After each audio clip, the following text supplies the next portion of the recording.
Okay, hello everyone. Hey kids. Thank you so much for giving me the opportunity to share my professional story with you all. This is as much fun for me as I hope it is for you. So to introduce myself, my name is Jenny and I am a talent sourcer working in the tech industry. So what that means is I work with a team of recruiters and hiring managers to help them find talent that fits a certain profile for a certain job. So let's say there's a job out there that's open at your company called a marketing supervisor. There's all these things that the marketing supervisor needs to do and needs to have experience doing. So I put together internet searches in order to find those people who have that experience. And then I reach out to them via email and I let them know that the company that I'm working for has a job open that they are qualified for. And if they're interested in the opportunity, then I get on the phone with them and ask them about their experiences and then tell them about the job that's available at my company. And ideally, they move through the hiring process and they become an employee at the company that I work for. So that's my job in a nutshell. My typical day-to-day starts off with coffee. I love to be caffeinated right at the beginning of the day, and then I jump into emails, check all my emails, make sure that I've responded to anything that's high priority. And then I put together internet searches to help find these particular people who have the experience that I need to match them to a job that's open at the company that I work for. So I use software to email these people and let them know that we have a job that's open. And I ask them if they're interested. And if they are, please respond to this email and let's get on the phone. So I set up phone conversations with the people who are interested. And that's when I talk with them about their experience. And it's really just a time for those people to tell me a little bit about who they are and what they're looking for in their next role. And then I tell them a little bit about the company that I work for and the job that's open and answer any questions that they have about the opportunity. And if they're a good fit for the job and they're also interested, then I pass them along to what's called the hiring manager. The hiring manager is normally the person who would be managing this person, so it's the boss basically. And then the hiring manager talks with them about the job as well, asks them some other questions to make sure that they're qualified.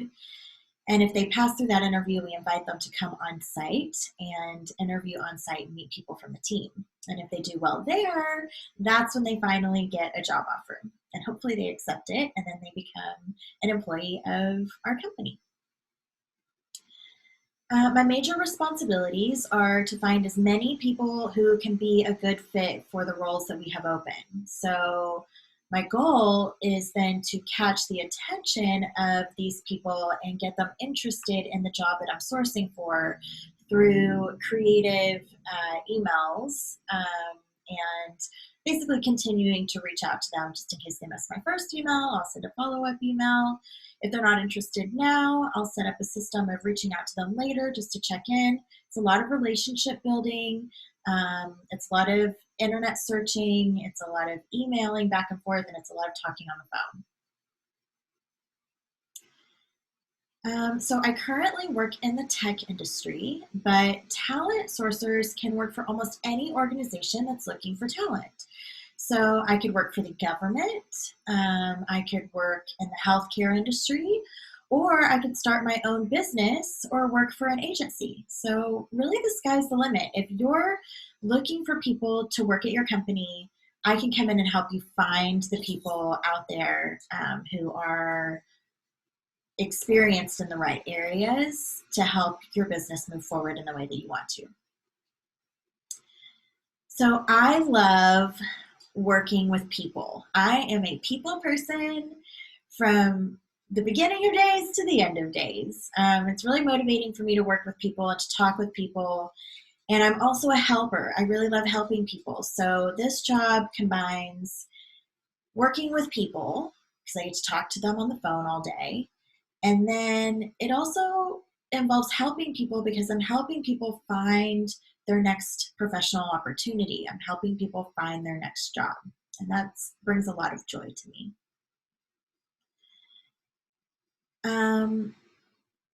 What is tough about my job? So it can be challenging to actually find the right talent. A lot of the jobs that I source for are looking for a lot of different things. They're looking for a lot of experience. They're very senior level jobs. And then it takes a lot of persistence and dedication to continue to search the internet and find these people and then figure out ways to contact them and to kind of pique their interest. So that's definitely a challenge, but it's a challenge that I enjoy.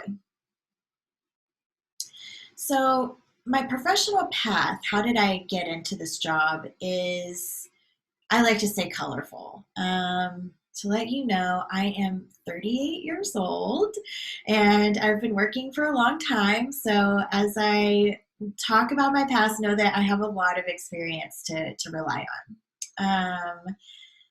So my first job out of college was working with a nonprofit, and I was helping them build educational material to teach kids about nature and the outdoors.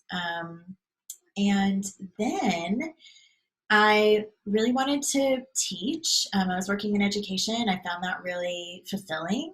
So I got my teaching certificate and I became an elementary school librarian. I chose to be a librarian because I wanted to be able to impact the lives of all of the students in the school. I love reading and I love searching for things on the internet. I love writing papers and things like that. So that job really spoke to a lot of my passions. At the same time that I was an elementary school librarian, I also started my own business in the bar and restaurant industry. So I opened my own bar, and at night I was managing the bar, and during the day I was working as an elementary school librarian. It was very taxing, very exhausting and tiring to have those two jobs, but I was doing that in order to pay off my student loans that I had to take out in order to pay for myself to go to college. So it was a sacrifice that I made in order to advance my professional career and also pay off those student loans. So after doing that for a few years, I became interested in the tech industry and I started working with what's called startups. So those are companies who maybe have one or two people working for the company. Maybe all they have is an idea and they really need sort of generalists like myself and entrepreneurs to come in and help them start their business. So I did that in San Francisco for a few years, helped several companies get off the ground and start their businesses. And through that is how I learned how to recruit technical talent. And it wasn't long after working for those startups that I found the company where I work for now and became a little more focused in my recruiting career and decided to pursue a career in the talent sourcing space, which is where I'm at now. If I had any advice to give you as far as those hurdles or surprises that you're going to find along the way, is know that those hurdles and surprises are coming, and it's okay. It's okay to not know what you want to do. You know, from listening to my story, I started out in education and nonprofit, and now, 20 years later, I'm working in tech. So there's lots of curves along the way, and there's lots of opportunities for your professional path to change, and that's okay. Be open to those opportunities as they come to you. And don't be afraid to take a risk and make a change. If you find yourself in a job that doesn't bring you joy, you're not happy doing it, start thinking about the next opportunity for yourself and set goals. Talk with people who are doing that job that you really want to do and put together a professional growth plan in order to help yourself move out of the job that is not bringing you joy and move into that job that you think will bring you joy.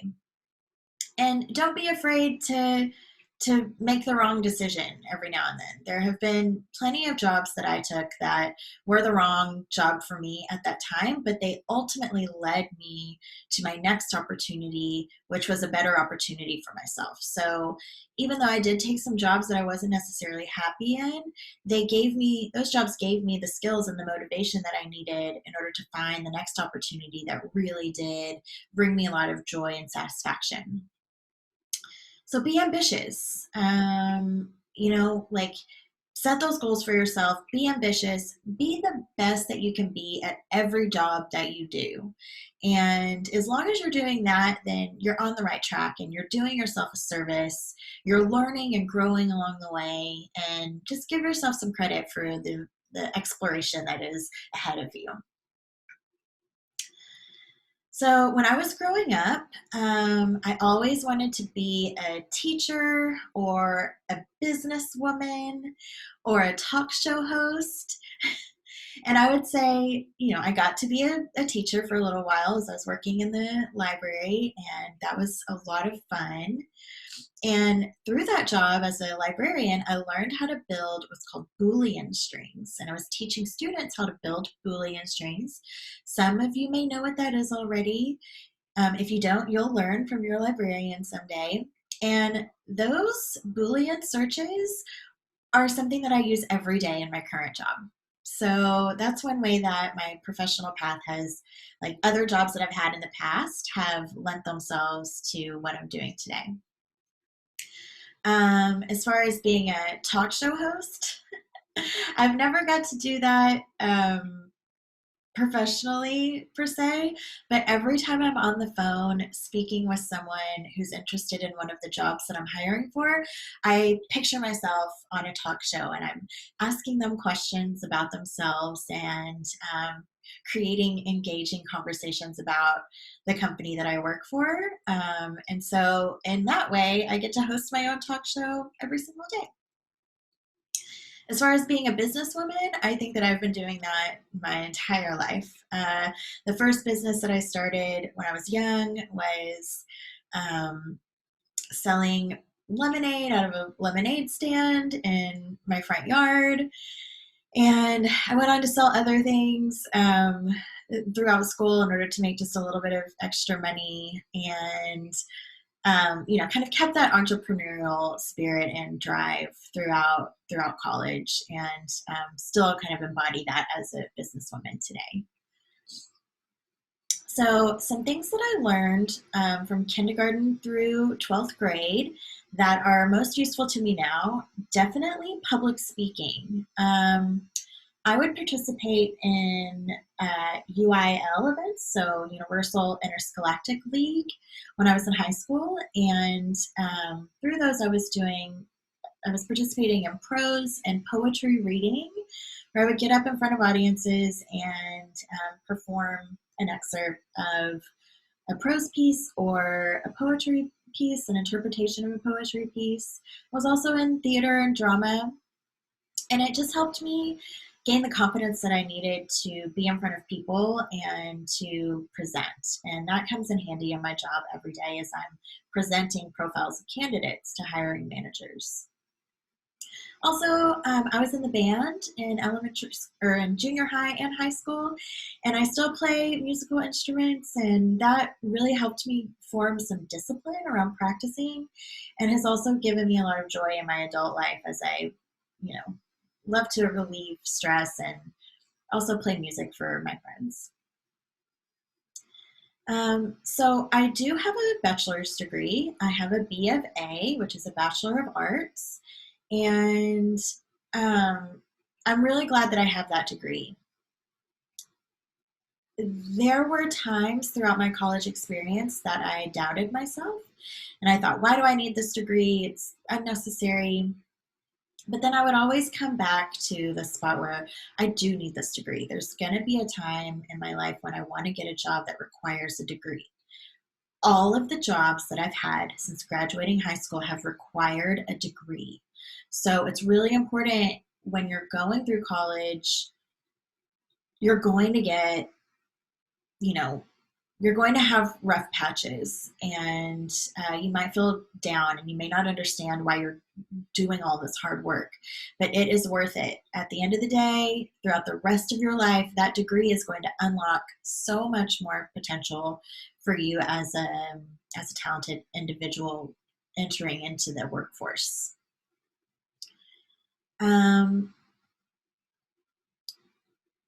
So you're asking how did I afford to go to college? That's a great question. So I had to pay for my own college, and the way that I did that was by taking out loans, and then the loans would pay for school, and then I paid for my living by working. So what happens when you have to work and go to school at the same time? It's really tough, but lots of people do it. And the sacrifice there is that it might take you a little bit longer to get through college, and that's fine. It took me almost 7 years to get through college because I had to work and I couldn't take as many classes as my colleagues who were not working. And that's okay. It's really fine. Lots of people have to work and go to school at the same time. It's okay to take your time getting through school, because while I was working, I was gaining valuable experience that some of my student colleagues were not gaining. I was gaining experience learning how to work in the restaurant industry, which then set me up for a career of managing and starting my own restaurant as soon as I graduated college. So when I graduated, I had work experience plus a degree, which actually set me above and beyond the rest of the people who I was going to school with. So tips for being a good coworker. I love being a good coworker. I think being a part of a team is really important for me. I don't like to work just by myself. I want a team supporting me. I want people who I can ask questions to. I want people who can lift me up and keep me accountable for the jobs that I'm doing. And I think that part of it being a good coworker is being someone who other people can count on to finish what they start. So if you say you're going to do something, your colleagues can count on you and trust you that you're going to do what you say you're going to do. I think being a good coworker means that you show up on time and that you're always prepared for meetings and for a day of work ahead of you. I also think that another tip for being a good coworker is getting to know your other coworkers personally and also professionally. Get to know them personally. If they have kids, know their kids' names. If they have pets, know their pets' names, and ask about those kids and those pets. Ask them how their weekend was, and genuinely listen and be interested. I think that's a really big part of being a good coworker. So the way that I set goals for myself is based on what's going to help me move forward in my career. So I spend a lot of time every year at the beginning of the year. I build out professional growth plans for myself, and then I share those professional growth plans with people who can help me achieve the goals within those plans. It's really important to me to have mentors who are people who are either in the field of work that I'm interested in going into, or who are currently working in my field who can help me learn more and be better at my current job. And these people are really people who teach me things and help keep me accountable for the goals that I want to hit. And really, without these people, I wouldn't be able to achieve my goals as easily. So I set obtainable goals for myself, and then I ask other people to keep me accountable throughout the year. So those are all of the questions that I was given to answer. I hope that this was helpful. The people who are responsible for organizing this have my contact information. Again, my name is Jenny, and I'm here to answer any additional questions that you have or offer support for any of you, no matter what age, as you're going through school and trying to figure out what you're going to do when you graduate or when you get to college. So feel free to reach out to me at any time. Good luck to all of you, and I'm so proud of each and every one of you for taking the time to watch these videos and think about your future. Good luck, everyone. Bye.